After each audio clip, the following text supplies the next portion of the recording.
Alright, so Forbes has released its NFL team valuations for 2025, and I thought for this video we would take a look at the least valuable of the NFL's 32 teams. Some of these may come as a surprise to you, some of them may not. Without further ado, let's get started. So at number 5 we have the Jacksonville Jaguars at $5.6 billion. Definitely one you might think as the least valuable team in the NFL. Though it is probably boosted somewhat by the fact that this team has one of the richest owners in the NFL, the 8th richest at Shahid Khan at $12.2 billion. The cons with this team are basically there's kind of question over the amount of interest there is in this team. They did have attendance issues in the past. They seem to have mostly gone away.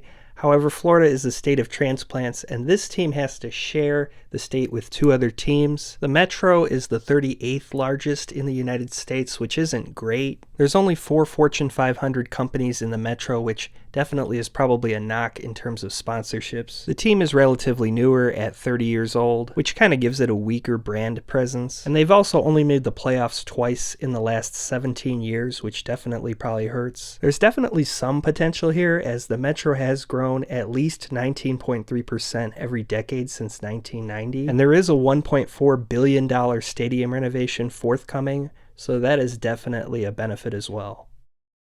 Next we have the Arizona Cardinals at $5.5 billion.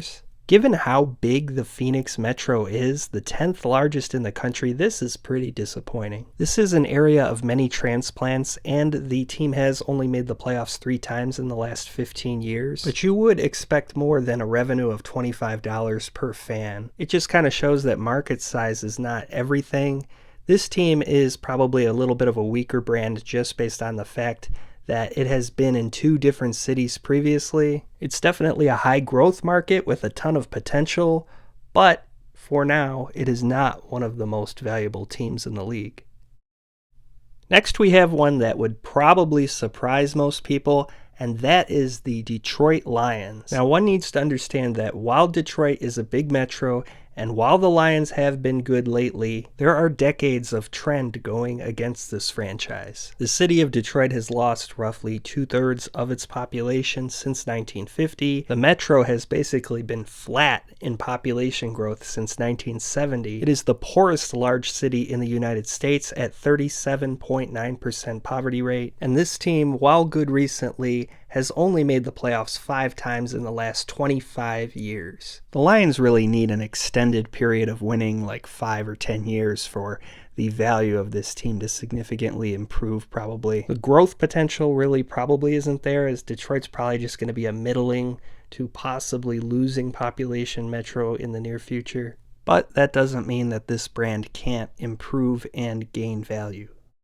And second to last at $5.3 billion, we have the New Orleans Saints. This one does pretty much add up when you look at the data. The Saints, by normal standards, really probably shouldn't be in New Orleans if you were just looking at it from a pure size standpoint. It's in the 59th most populated metro in the United States at around 1 million people, in the 25th most populated state in the US. There's only 2 Fortune 500 companies in the entire state, and the team is in the 3rd poorest state in the entire country. The metro has lost significant population from 2000 to 2020, so it would make sense that this is a lower ranked team, as it is pretty uncommon for a metro to lose roughly 1/4 of its population in just 2 decades.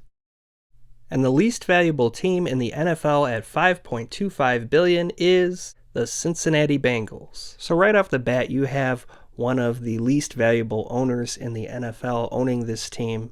Mike Brown inherited the team from Paul Brown. He is not self-made. He does not have a major business to fund team operations. This team has its offices at the stadium that they operate in.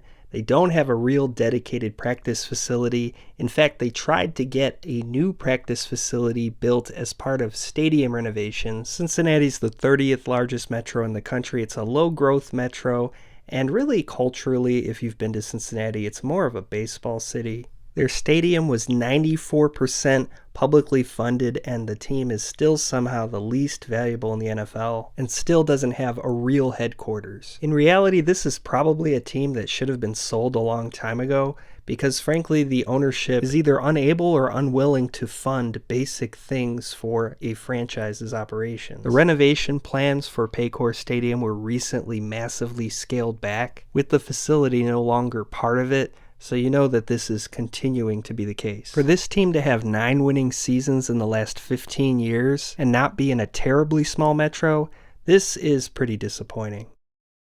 So those are the least valuable NFL franchises explained and given a little bit of context. I hope you enjoyed this video, and thank you for watching.